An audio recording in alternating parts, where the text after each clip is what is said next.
पुणे शहर गुन्हे शाखेच्या युनिट क्रमांक 1 ने अवघ्या 24 तासात खुनाच्या गुन्ह्याचा पर्दाफाश करत आरोपीला अटक केली। 4 मे रोजी मंडई मेट्रो रेल्वे स्टेशन समोरील एका इमारतीच्या पार्किंगमध्ये 50 ते 55 वयोगटातील अनोळखी इसम रक्ताच्या थारोळ्यात पडलेला आढळला। घटनास्थळावरून मृत इसमाला ससून रुग्णालयात दाखल करण्यात आलं, मात्र डॉक्टरांनी त्याला मृत घोषित केलं। या घटनेनंतर विश्रामबाग पोलीस स्टेशनमध्ये अज्ञात व्यक्तीविरोधात खुनाचा गुन्हा दाखल करण्यात आला। या गंभीर गुन्ह्याचा तपास युनिट क्रमांक 1 कडे सोपवण्यात आला।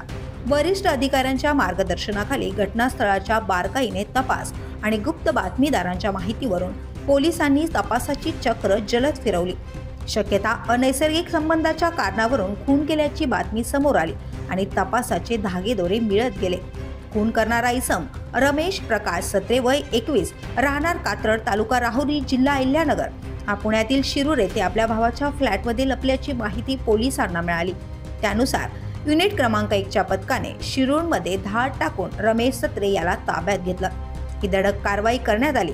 अपर पोलीस आयुक्त गुन्हे शाखा संजय देशमुख, पोलीस उपायुक्त निखिल पिंगळे, सहाय्यक पोलीस आयुक्त गुन्हे शाखा गणेश इंगळे यांच्या मार्गदर्शनाखाली वरिष्ठ पोलीस निरीक्षक शबीर सय्यद, सहाय्यक पोलीस निरीक्षक अभिजित पाटील, कृष्णा बाबर, पोलीस अंमलदार अनिकेत बाबर, शशिकांत दरेकर, निलेश जाधव, अभिनव लडकत, अमित जमदाडे, निलेश साबळे आणि शुभम देसाई यांच्या पथकाने अवघ्या 24 तासांत ही कारवाई केली आहे।